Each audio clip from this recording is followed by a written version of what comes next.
తిరుమల శ్రీవారి ఆలయంలో వైకుంఠ ద్వార దర్శనాలు కొనసాగుతున్నాయి.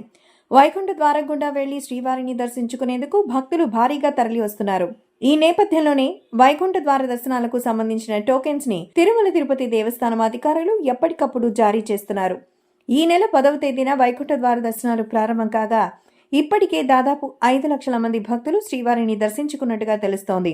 ఈ క్రమంలోనే ఈ నెల 19వ తేదీ వరకు తిరుమలలో వైకుంఠ ద్వార దర్శనాలు కొనసాగనున్నాయి. ఆ తరువాత తిరిగి పాత విధానంలోనే స్వామివారి దర్శనాలు కల్పించబోతున్నట్టుగా టీటీడీ వర్గాలు వెల్లడించాయి.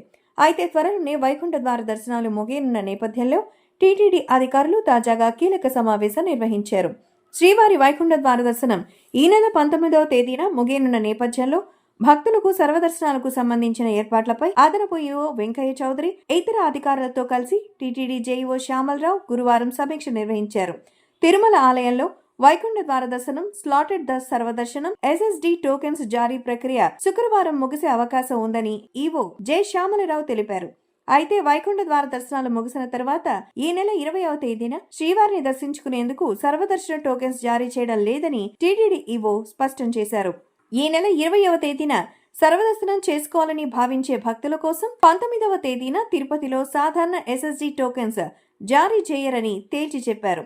భక్తులు నేరుగా సర్వదర్శనం క్యూ లైన్లోకి ప్రవేశించి శ్రీవారి దర్శనం చేసుకోవాల్సి ఉంటుందని తెలిపారు. భక్తులు వైకుంఠం క్యూ కాంప్లెక్స్ కి చేరుకుని శ్రీవారిని దర్శించుకునేలా ప్రణాళికలు సిద్ధం చేసినట్టు చెప్పారు.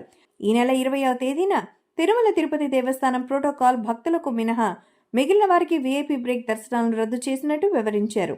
ఈ కారణంగానే 19వ తేదీన వీఐపీ బ్రేక్ దర్శనం కోసం ఎలాంటి సిఫారసు లేఖలను స్వీకరించడం లేదని ఈవో శ్యామలరావు పేర్కొన్నారు.